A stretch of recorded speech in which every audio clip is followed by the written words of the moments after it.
అత్తమ్మ టీవీకి స్వాగతం. అత్తమ్మ టీవీలో ఈరోజు మా కృష్ణా జిల్లా స్పెషల్ రెసిపీ పచ్చిమిరపకాయ రోటి పచ్చడి ఎలా తయారు చేయాలో నేర్చుకుందాం. ఇంట్లో కూరగాయలు అయిపోయినట్లయితే మా ఊర్లో ఏం చేస్తారంటే వెంటనే పచ్చిమిరపకాయలతో రోటి పచ్చడి చేసేసి పెట్టేస్తారనమాట. చాలా చాలా చాలా బాగుంటుంది. మీరు ఒకసారి ట్రై చేయండి. మరి ఇలాంటి వంటల కోసం అత్తమ్మ టీవీ సబ్స్క్రైబ్ చేసుకుని బెల్ బటన్ని క్లిక్ చేయండి. మరి రెసిపీలోకి వెళ్ళిపోదామా?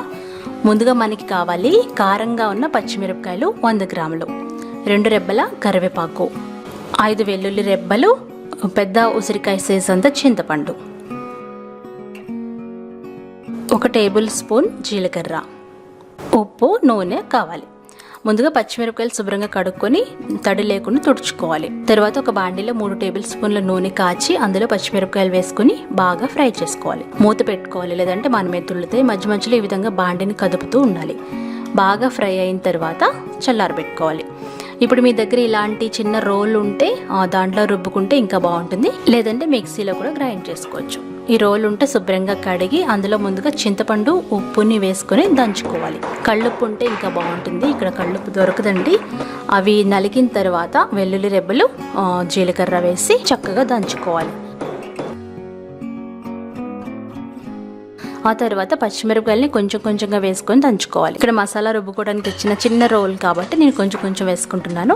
అదే మీ దగ్గర పెద్ద రోల్ ఉన్నట్లయితే అన్ని పచ్చిమిరపకాయలు ఒకసారి వేసేసుకొని జాగ్రత్తగా దంచుకోవాలి. మా ఊర్లో అయితే బండతో దంచుతారు, బండ పచ్చడి అంటారు. కొంచెం కచ్చపచ్చగా అయ్యేంత వరకు జాగ్రత్తగా దంచుకోవాలి.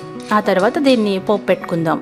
ఇందాక పచ్చిమిరపకాయలు వేయించిన నూనెని మళ్ళీ ఇంకొకసారి వేడి చేసి అందులో 1/2 టీ స్పూన్ ఆవాలు, 2 ఎండుమిరపకాయలు, 1 టేబుల్ స్పూన్ పచ్చిశనగపప్పు, 1 కరివేపాకు రెబ్బ వేసి 1 నిమిషం వేయించాలి.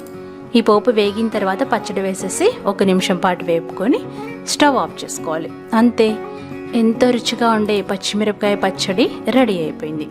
వేడి వేడి అన్నంతో పచ్చడి కొద్దిగా నెయ్యి వేసుకొని తింటే చాలా చాలా బాగుంటుంది.